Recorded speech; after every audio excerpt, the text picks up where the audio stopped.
Doctor Yunus আমি মনে করি এখন পদত্যাগ করাই উচিত। কোন সভ্য জগতে এটা আপনি আশা করতে পারেন না যে সেনাপ্রধান সেই রাজনীতিতে হস্তক্ষেপ করবেন। এই দেশের জনগণ, এই দেশের ছাত্র জনতা, এই দেশের তরুণরা বুকের তাজা রক্ত দিয়ে দেশকে রক্ষা করতে যতই গুলি চালাও সেই গুলিকে আর এই দেশের জনগণ ভয় পাবে। 16 বছরের মতো একটা স্বৈরাচারী সরকার, ফেসিবাদী সরকার, খুনি সরকার ক্ষমতায় ছিল। দেশের ভিতরে যেভাবে তারা চির ধরিয়েছে, অর্থাৎ দেশের মানুষের ভিতরে যেভাবে বিভাজন সৃষ্টি করেছে, এই বিভাজনের ফলে বিশ্বাস অবিশ্বাস এখানে তৈরি হতে বাধ্য। এক পক্ষ যখন নাকি একটা বলে এটাকে আরেকজনে উস্কে দেয়, এভাবেই বিষয়গুলি হচ্ছে।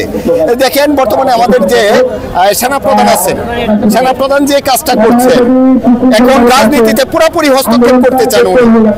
কোন সভ্য জগতে এটা আপনি আশা করতে পারেন না যে সেনাপ্রধান সেই রাজনীতিতে হস্তক্ষেপ করবেন। কোন মাসে নির্বাচন হবে, কখন কে ক্ষমতায় আসবে, কিভাবে দেশ চলবে, বিদেশের সাথে কি চুক্তি হবে না হবে, এই বিষয়ে উনি হস্তক্ষেপ করতে চান। এটা উনি পারেন না। ফলশ্রুতিতে উনিও তো ওনার পক্ষেও তো কিছু লোক আছে, কারণ আওয়ামী যে দোসরগুলি আছে, আওয়ামী লীগের যে চেলাচামুন্ডারা আছে, ভারতীয় রয়ের যেসব এজেন্ট দেশে আছে, তারা তো সবসময় তার পক্ষ নিবে। ফলশ্রুতিতে কেউ কেউ যেহেতু কিছু বড় ধরেন কোনো মিডিয়া ব্যক্তিত্ব কোনো কথা বললো ওয়াকারের পক্ষে, এর দ্বারা সাধারণ মানুষ বিভ্রান্ত হলো। ফলশ্রুতিতে এই যে বিশ্বাস অবিশ্বাস এই জিনিসগুলি আসছে, আর এটা থেকে কাটিয়ে ওঠা খুব কঠিন নয়। এখন আমরা মনে করি যেটা হওয়া দরকার, এখন সুযোগ এসেছে আমাদের একটা বিপ্লবী সরকার গঠন করে ফেলার। বিপ্লবী সরকারটা কিভাবে গঠন করা যেতে পারে? এই শাহবাগে একটা গণজমায়েত ঘটিয়ে ডক্টর ইউনূস সাহেব এখানে এসে উপস্থিত হবেন। এখানে এসে উনি পূর্ববর্তী সরকার হিসাবে সরকার থেকে উনি পদত্যাগ করবেন, সরকার ভেঙে দিবেন। ভেঙে দিয়ে একটা বিপ্লবী সরকার হিসাবে এখানেই উনি শপথ নেবেন। আর সেটা যদি হয়, এই যে চুপ্পু অথবা ওয়াকার, এই যে দুর্বৃত্তরা যারা নাকি ভারতের এজেন্ডা এখানে বাস্তবায়ন করতে চায়, তাদের অস্তিত্ব এখানে থাকবে না। এবং পাশাপাশি অন্যান্য দুর্বৃত্ত, তাদের চেলাচামুন্ডা যারা আছে, তাদের অস্তিত্ব থাকবে না। দেশ সংস্কারের পথে এগিয়ে যাবে, সংবিধান সংস্কার হবে, নির্বাচন ব্যবস্থা সংস্কার হবে, গণপরিষদের নির্বাচন হবে, সবকিছু হবে। একটা সঠিক সংস্কারের মাধ্যমে দেশ সঠিক জায়গায় সঠিক ট্র্যাকে উঠবে, এটা আশা করা যায়। ডক্টর ইউনূস যদি পদত্যাগ করেন, তাহলে এই ফাঁকা জায়গাটাতে বিশাল শূন্যস্থান কিভাবে পূরণ হবে বলে মনে করেন? ডক্টর ইউনূস আমি মনে করি এখন পদত্যাগ করাই উচিত। পদত্যাগ কোথায় করবেন? এই শাহবাগে বিরাট গণজমায়েত ঘটিয়ে উনি পদত্যাগ করবেন, অর্থাৎ উনি ওনার সরকার ভেঙে দিবেন। ভেঙে দিয়ে এখানে নতুন করে উনি শপথ নেবেন বিপ্লবী সরকারের প্রধান হিসেবে। এর ভিতর দিয়ে চুপ্পু, এর ভিতর দিয়ে ওয়াকার, এর ভিতর দিয়ে আর যত সব আবর্জনা আছে স্বৈরাচারী সরকারের, ফেসিবাদী সরকারের, সেই আবর্জনাগুলিও উনি উপড়ে ফেলবেন।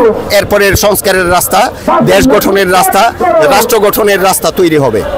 আপনি যেটা বলতেছেন, রাজনৈতিক বড় বড় যে দলগুলো আছে, এগুলো কি এই ঘটনাটা ঘটতে দেবে বলে আপনি মনে করেন?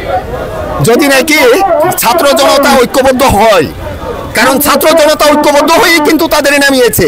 বিএনপি নামায় নাই, জামাত নামায় নাই, দল বিশেষ নামায় নাই।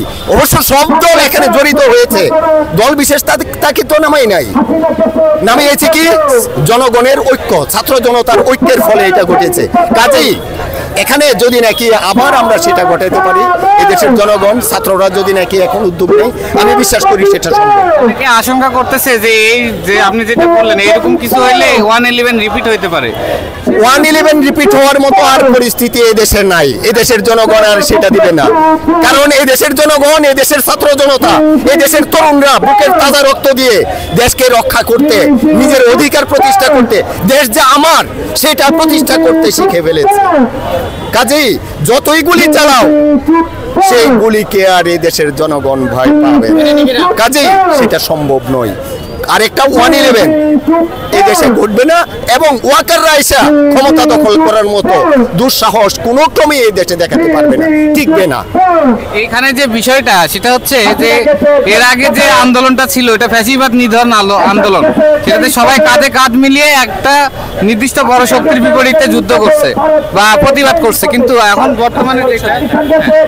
বর্তমানে যে অবস্থাটা, এখন তো তাহলে দেখা যাবে যে নিজেদের ভিতরে একটা মারামারি, জনগণের না, সেটা হবে না, সেটাও হবে না। কারণ হলো বিএনপি যেটুক করেছে, যেটুক চেয়েছে, এতে আমার ধারণা এখন বিএনপিরও রিয়েলাইজেশন ঘটে গেছে যে যদি ইউনূস না থাকে তাহলে তাদেরও পায়ের নিচে মাটি থাকবে না।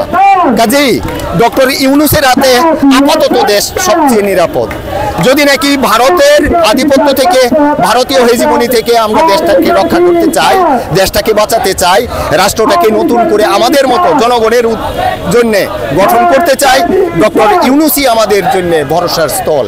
কাজেই ডক্টর ইউনূসকে টিকানোর জন্য, ক্ষমতায় রাখার জন্য এবং ভারতীয় আধিপত্য থেকে দেশকে রক্ষা করার জন্য এই দেশের মানুষ আবার ঐক্যবদ্ধ হতে বাধ্য। কাজেই এখানে একমাত্র আওয়ামী লীগ ছাড়া, ছাড়া, ভারত ছাড়া আমাদের প্রতিপক্ষ নাই।